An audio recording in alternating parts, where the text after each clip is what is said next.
Hi അസ്സാം വലൈക്കും welcome back. അപ്പോൾ ഞാനിന്ന് ബ്രെഡ് വെച്ചിട്ട് റെഡിയാക്കാൻ പറ്റിയ അടിപൊളിയായിട്ടുള്ള ഈവനിങ് സ്നാക്കിൻ്റെ റെസിപ്പിയാണ് കേട്ടോ കാണിക്കാൻ പോകുന്നത്.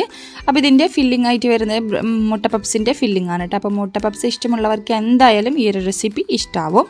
അപ്പോൾ ബ്രെഡിൻ്റെ പപ്സ് വോള എങ്ങനെ റെഡിയാക്കി എടുക്കാമെന്ന് നോക്കാം. വീഡിയോയിൽ കടക്കുന്നതിന് മുമ്പ് ആരെങ്കിലും എൻ്റെ ചാനൽ ആദ്യമായി കാണുന്നവരുണ്ടെങ്കിൽ അതുപോലെ തന്നെ സബ്സ്ക്രൈബ് ചെയ്യാത്തവരുണ്ടെങ്കിൽ പ്ലീസ് ഒന്ന് സബ്സ്ക്രൈബ് ചെയ്ത് സപ്പോർട്ട് ചെയ്യട്ടോ. അപ്പോൾ ഇത് അതിലേക്ക് വേണ്ടിയിട്ട് ഞാനിപ്പോൾ 4 ഉള്ളി എടുത്തിട്ടുണ്ട്. അപ്പോൾ ഞാൻ ഉണ്ടാക്കുന്ന ക്വാണ്ടിറ്റിക്ക് 4 ഉള്ളി കറക്റ്റാണ്. അപ്പോൾ നിങ്ങൾ എടുക്കുന്ന അളവിനനുസരിച്ച് മാറ്റം വരുത്താം. അപ്പോൾ 4 ഉള്ളി കുറച്ചധികം തന്നെ മല്ലിയിലയും കറിവേപ്പിലയും ഇഞ്ചി വെളുത്തുള്ളി പച്ചമുളക് ഇത്ര ഐറ്റംസ് നെയ്യതാക്കിയിട്ട് കട്ട് ചെയ്ത് വെച്ചിട്ടുള്ളതാണ് കേട്ടോ. ഇനി അതിലേക്ക് വേണ്ടിയിട്ട് 4 കോഴിമുട്ടയും കൂടെ പുഴുങ്ങിയെടുത്തിട്ടുണ്ട്. അപ്പോൾ ഇതാ മുട്ടയൊക്കെ പുഴുങ്ങിയിട്ട് തോലൊക്കെ കളഞ്ഞ് വെച്ചതാണ്. അതിൻ്റെ കൂടെ തന്നെ കുറച്ച് ബ്രെഡ് സ്ലൈസസും കൂടെ നമുക്ക് ആവശ്യമുണ്ട് കേട്ടോ. അപ്പോൾ അതും കൂടെ ഇവിടെ വെച്ചിട്ടുണ്ട്. ഇനി ഇതെങ്ങനെ റെഡിയാക്കി എടുക്കാമെന്ന് നോക്കാം. അപ്പോൾ ഇതാ ഒരു പാൻ വെച്ച് കൊടുത്തിട്ടുണ്ട്. ചൂടായി വരുന്ന സമയത്ത് അതിലേക്ക് വെളിച്ചെണ്ണയാണ് കേട്ടോ ഒഴിച്ച് കൊടുക്കുന്നത്. ഒരു 2 ടേബിൾ സ്പൂണോളം വെളിച്ചെണ്ണ ഒഴിച്ച് കൊടുത്തിട്ട് നമുക്ക് എടുത്ത് വെച്ചിട്ടുള്ള ഇൻഗ്രീഡിയൻസ് എല്ലാം അതിലേക്ക് ഇട്ട് കൊടുക്കാം.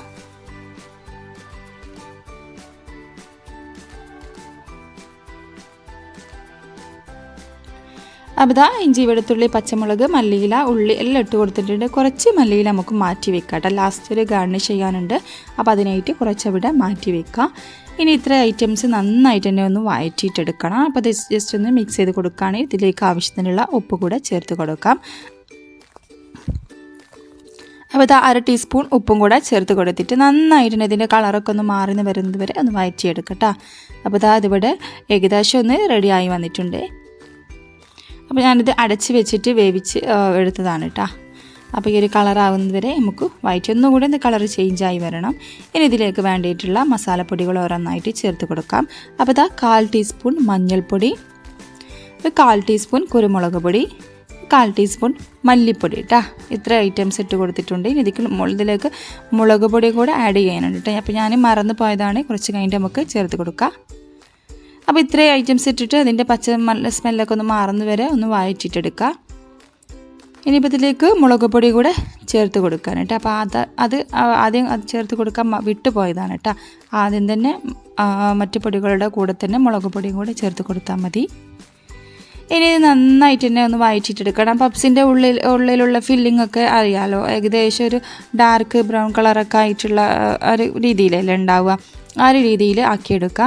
പിന്നെ ഈ ഒരു മസാല അധികം ഡ്രൈ ആയെന്ന് തോന്നുകയാണെങ്കിൽ കുറച്ച് 2 ടേബിൾ സ്പൂണോളം വെള്ളം ഒഴിച്ച് കൊടുത്തിട്ട് ചെറിയൊരു നനവുള്ള രൂപത്തിൽ ആക്കിയെടുക്കുക കേട്ടോ. അപ്പോൾ ഇതായി മസാല ഇവിടെ റെഡി ആയിട്ടുണ്ട്. ഇനി നമുക്കിതിൻ്റെ ഫ്ലെയിമൊക്കെ ഓഫാക്കി മാറ്റി വെക്കാം. ഇനി ഒരു ബൗളെടുത്തിട്ട് അതിലേക്ക് 2 കോഴിമുട്ട പൊട്ടിച്ച് വെച്ച് കൊടുക്കുകയാണ്. നമുക്ക് ഈ ബ്രെഡ് സ്ലൈസൊക്കെ ഒന്ന് ഡിപ്പ് ചെയ്തിട്ട് വേണം ഇതിലേക്ക് ലെയർ ചെയ്തിട്ട് എടുക്കാൻ. അതിന് വേണ്ടിയിട്ടാണ് കേട്ടോ ഈ ഒരു ഇത് മുട്ടയുടെ മിക്സ് റെഡിയാക്കുന്നത്. അപ്പോൾ അത് 2 മുട്ടയിലേക്ക് ആവശ്യത്തിനുള്ള ഉപ്പും ചേർത്ത് കൊടുത്തിട്ടുണ്ട്. ഒരു 1/4 ടീസ്പൂൺ കുരുമുളക് പൊടിയും കൂടെ ആഡ് ചെയ്ത് കൊടുക്കുക. ഇനി നന്നായിട്ട് തന്നെ ഒന്ന് മിക്സ് ചെയ്ത് കൊടുക്കുക, ഒന്ന് ബീറ്റ് ചെയ്ത് കൊടുക്കുക. എന്നിട്ട് അതിലേക്ക് ഒരു 1/4 കപ്പ് പാലും കൂടെ ആഡ് ചെയ്ത് കൊടുക്കണം കേട്ടോ. ഇത് തിളപ്പിച്ചിട്ടുള്ള പാലൊന്നും അല്ല കേട്ടോ. റൂം ടെമ്പറേച്ചറിലുള്ള പാൽ തന്നെ ഒഴിച്ച് കൊടുത്താൽ മതി. അപ്പോൾ ഇത് നന്നായിട്ട് തന്നെ ഒന്ന് മിക്സ് ചെയ്ത് കൊടുക്കുക. അതിപ്പോൾ ഇവിടെ റെഡി ആയിട്ടുണ്ട് കേട്ടോ. ഈ ഒരു മിക്സിൽ ബ്രെഡ് സ്ലൈസൊക്കെ ഡിപ്പ് ചെയ്തിട്ട് വേണം നമുക്ക് റെഡിയാക്കി എടുക്കാൻ, പോള റെഡിയാക്കി എടുക്കാൻ. ഇനി പോള സെറ്റ് ചെയ്യാനുള്ള പാത്രം എടുക്കാം. ഞാനിപ്പോൾ ഇത് ഉണ്ടല്ലോ ഈ ഒരു പാനായിട്ട് എടുത്തിട്ടുള്ളത്. അപ്പോൾ നോൺ സ്റ്റിക്കിൻ്റെ പാനാകുമ്പോൾ ഏറ്റവും നല്ലതാണ് കേട്ടോ. നമുക്ക് അടിക്ക് പിടിക്കണ പ്രശ്നമൊന്നുമില്ല. ഞാനിപ്പോൾ ഈ ഒരു പാത്രമാണ് എടുത്തിട്ടുള്ളത്. ഈ ഒരു രീതിയിലുള്ള ഏത് പാത്രം വേണമെങ്കിലും നമുക്ക് എടുക്കാം. ഇനി ഇതിൻ്റെ അടിഭാഗത്തായിട്ട് നന്നായിട്ട് തന്നെ നെയ്യൊന്ന് സ്പ്രെഡ് ചെയ്ത് കൊടുക്കട്ടോ. അപ്പോൾ സൈഡ് ഭാഗത്തേക്കൊക്കെ ഒന്ന് ആവുന്ന രീതിയിൽ വേണം നെയ്യ് തേച്ച് കൊടുക്കാനേ. എങ്കിൽ നമുക്കത് പെട്ടെന്ന് തന്നെ പാത്രത്തിൽ നിന്നും ഡിമോൾഡ് ചെയ്തെടുക്കാൻ പറ്റും.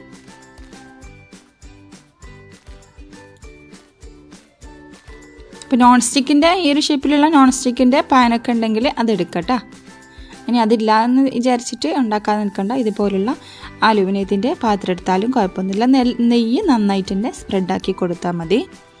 അപ്പോൾ ആ ബ്രെഡ് സ്ലൈസൊക്കെ ഞാനൊരു പാത്രത്തിലേക്ക് മാറ്റിയിട്ടുണ്ട്. ഇനിയിപ്പോൾ ഓരോ ബ്രെഡ് സ്ലൈസും എടുക്കാം. ഇനി വേണമെങ്കിൽ ഇതിൻ്റെ ആ ഒരു ബ്രൗൺ പാർട്ട് ഉണ്ടല്ലോ അത് വേണമെങ്കിൽ നമുക്ക് കട്ട് ചെയ്ത് മാറ്റി കൊടുക്കാം കേട്ടോ. കാണാനുള്ള ഭംഗി വേണമെന്നുണ്ടെങ്കിൽ അത് കട്ട് ചെയ്തിട്ട് മാറ്റാം. ഞാനിപ്പോൾ കട്ട് ചെയ്തിട്ടൊന്നുമില്ല. അതിൻ്റെ മൊത്തമായിട്ട് തന്നെ ഇതുപോലെ ആ ഒരു മുട്ടയുടെ മിക്സിൽ ഡിപ്പ് ചെയ്തിട്ട് ആ ഒരു പാനിൻ്റെ അടിഭാഗം മൊത്തമായിട്ട് കവറാവുന്ന രീതിയിൽ വേണം വെച്ച് കൊടുക്കാൻ. പിന്നെ വെച്ച് കൊടുക്കുമ്പോൾ ശ്രദ്ധിക്കുക, കുറച്ച് ഭാഗം ഒന്ന് കയറ്റിയിട്ട് വേണം കേട്ടോ വെച്ച് കൊടുക്കാൻ. ഫില്ലിങ്സ് വെക്കാനുള്ള ആ ഒരു ഗ്യാപ്പിൽ നമുക്ക് അത് കയറ്റി വെച്ചിട്ട് വേണം ആ ഒരു പാന് മൊത്തമായിട്ട് തന്നെ അടിഭാഗം ഫില്ലാക്കി എടുക്കാൻ. ഇതുപോലെ ബ്രെഡ് സ്ലൈസ് എടുത്തിട്ട് ചെറിയ പീസുകളാക്കിയിട്ട് എല്ലാ ഭാഗവും ഫില്ലാക്കി എടുക്കട്ടോ. മൊത്തമായിട്ട് തന്നെ കവറാവുന്ന രീതിയിൽ വേണം ചെയ്തെടുക്കാൻ. ഗ്യാപ്പൊന്നും ഉണ്ടാവാതെ മുഴുവനായിട്ട് തന്നെ നന്നായിട്ട് തന്നെ കവർ ചെയ്തിട്ട് എടുക്കുക.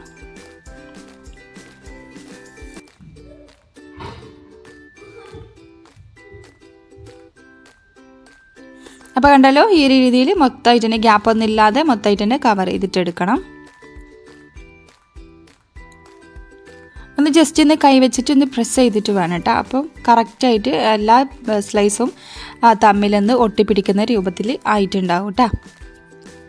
ഇനി നമുക്കിതിലേക്ക് ഉണ്ടാക്കി വെച്ച മസാല ഉണ്ടല്ലോ അത് എല്ലാ ഭാഗത്തേക്കും ഒരുപോലെ ഒന്ന് സ്പ്രെഡാക്കി കൊടുക്കുക. അപ്പോൾ ഞാനെടുത്തിട്ടുള്ള ഈ ഒരു പാത്രത്തിലേക്ക് 4 ഉള്ളിയുടെ മസാല കറക്റ്റാണ്. ഇനിയിപ്പോൾ ഇതിനേക്കാളും ചെറിയ പാത്രമൊക്കെ നിങ്ങൾ എടുക്കുകയെന്നുണ്ടെങ്കിൽ ഏകദേശം 3 ഉള്ളി അതുപോലെ തന്നെ 3 മുട്ടയൊക്കെ പുഴുങ്ങിയിട്ടൊക്കെ എടുത്താൽ മതിയാകും കേട്ടോ. ഇതിപ്പോൾ അത്യാവശ്യം ഒരു വലിപ്പമുള്ളതുകൊണ്ടാണ് 4 ഉള്ളി എടുത്തിട്ടുണ്ട്, 4 കോഴിമുട്ട എടുത്തിട്ടുണ്ട്. അപ്പോൾ ഇതാ മുട്ട പുഴുങ്ങിയത് ഞാനിപ്പോൾ ഇതുപോലെ പീസാക്കിയിട്ടുണ്ട്. ഒരു മുട്ട 4 പീസാക്കി എടുത്തതാണ്. അപ്പോൾ അതുപോലെ പീസാക്കിയിട്ട് നമുക്ക് ഈ ഉള്ളിയുടെ മസാലയുടെ മുകളിലായിട്ട് ഇതുപോലെ വെച്ച് കൊടുക്കാം. അപ്പോൾ മൊത്തമായിട്ട് തന്നെ വെച്ച് കൊടുക്കാം കേട്ടോ. അപ്പോൾ കുറച്ച് മുട്ട കൂടുതലുണ്ടെങ്കിൽ മാത്രമേ നമുക്ക് കഴിക്കുന്ന സമയത്ത് എല്ലാ ഭാഗവും മുട്ട കടിക്കാനും കിട്ടും. അപ്പോഴാണ് നല്ല അടിപൊളിയായിട്ട് ടേസ്റ്റ് ഉണ്ടാകുക.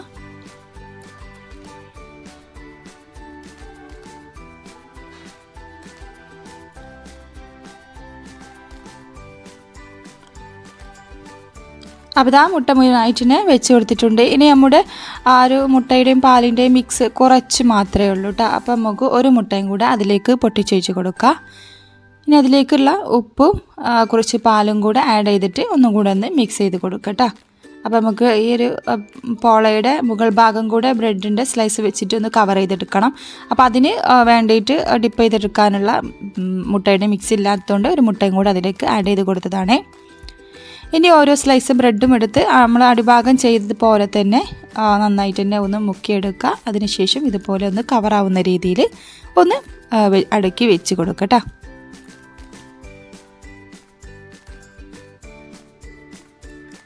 ഇനി മുകൾ ഭാഗത്ത് വെക്കുന്ന സമയത്ത് വേണമെങ്കിൽ നമുക്ക് ആ ഒരു ബ്രൗൺ പാർട്ട് കട്ട് ചെയ്ത് കൊടുക്കട്ടെ. അപ്പോൾ കാണാൻ നല്ല ഭംഗിയുണ്ടാകും. ഉണ്ടല്ലോ, ഇതുപോലെ ഗ്യാപ്പൊന്നും ഇല്ലാത്ത രീതിയിൽ മൊത്തമായിട്ട് തന്നെ ഒന്ന് കവർ ചെയ്ത് കൊടുക്കുക. ആ ഒരു മുട്ടയുടെ മിക്സിൽ നന്നായിട്ട് തന്നെ മുക്കിയിട്ട് വേണം കേട്ടോ വെച്ച് കൊടുക്കാൻ.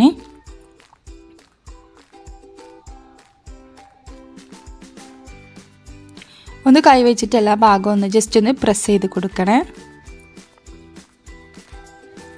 അപ്പോൾ അതിവിടെ റെഡി ആയിട്ടുണ്ട്. ഇനി ബാലൻസ് ആയിട്ടുള്ള മുട്ടയുടെ മിക്സ് ഇതിൻ്റെ ആ സൈഡ് ഭാഗത്തേക്കായിട്ട് ഒന്നിങ്ങനെ ഒഴിച്ച് കൊടുക്കുക. അപ്പോൾ ഏതെങ്കിലും ഭാഗം ഒന്ന് ഫില്ലാവാനുണ്ടെന്നുണ്ടെങ്കിൽ അത് കറക്റ്റായിട്ട് ആയിക്കോളൂ കേട്ടോ. അതുകൊണ്ടാണ് ഇങ്ങനെ ചെയ്യുന്നത്.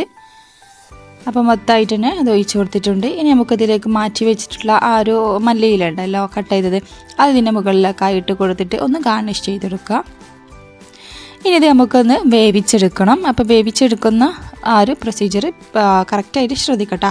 കണ്ടല്ലോ, ഇതിൻ്റെ താഴെ ഏതെങ്കിലും ഒരു പഴയ പാനോ പാത്രം എന്തെങ്കിലും ഒന്ന് വെച്ച് കൊടുക്കണം. ഞാനിപ്പോൾ ഒരു പാത്രത്തിൻ്റെ ലിഡാണ് കേട്ടോ വെച്ച് കൊടുത്തിട്ടുള്ളൊരു മൂടിയാണ് വെച്ച് കൊടുത്തിട്ടുള്ളത്. അതിൻ്റെ മുകളിലായിട്ടാണ് ആ ഒരു പാൻ വെച്ച് കൊടുത്തിട്ടുള്ളത്. ഡയറക്റ്റായിട്ട് ഫ്ലെയിം തട്ടരുതിട്ട്, അപ്പോൾ പെട്ടെന്ന് കരിഞ്ഞു പോകും. ഇപ്പോൾ ഇതാ ഒരു 5-10 മിനിറ്റൊക്കെ ആയിട്ടുണ്ട് കേട്ടോ. അപ്പോഴേക്കും മുകൾ ഭാഗം നന്നായിട്ട് തന്നെ ഡ്രൈ ആയൊക്കെ കറക്റ്റായിട്ട് വെന്ത് വന്നിട്ടുണ്ട്. ഇനി ഇതിൻ്റെ ഇതൊന്ന് ആ പാനിലൊന്ന് മറിച്ചിട്ടിട്ട് ഈ ഫ്രണ്ട് ഭാഗം കൂടെ നമുക്കൊന്ന് കളറൊക്കെ ഒന്ന് ചേഞ്ച് ആക്കിയെടുക്കാം. അപ്പോൾ ഇതാ അതൊന്ന് മറിച്ചിട്ടിട്ട് 2 ഭാഗവും കറക്റ്റായിട്ട് തന്നെ വേവിച്ചെടുത്തിട്ടുണ്ട് കേട്ടോ. സിമ്പിളാണ് കേട്ടോ ചെയ്തെടുക്കാൻ. നമുക്ക് കാണുന്ന പോലെ എന്നല്ല ചെയ്തെടുക്കുമ്പോൾ പെട്ടെന്ന് തന്നെ പണിയൊക്കെ കഴിയട്ടോ. സിമ്പിളായിട്ട് തന്നെ നമുക്ക് ചെയ്തെടുക്കാൻ പറ്റും. അടിപൊളി ടേസ്റ്റാണ് കേട്ടോ. ഇനി അതൊന്ന് കട്ട് ചെയ്തിട്ട് അതിൻ്റെ ഉൾഭാഗം ഞാനത് കാണിച്ചു തരാം.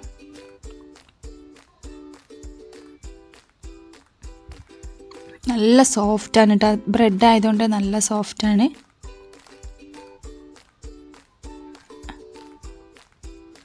അപ്പം ഉണ്ടല്ലോ ഇതിൻ്റെ ഉൾഭാഗം കാണുമ്പോൾ നമ്മൾ പപ്സൊക്കെ വെക്കുന്ന ആരതേ മോഡലാണ് കേട്ടോ. നല്ല ടേസ്റ്റാണ് കഴിക്കുന്ന സമയത്തായാലും.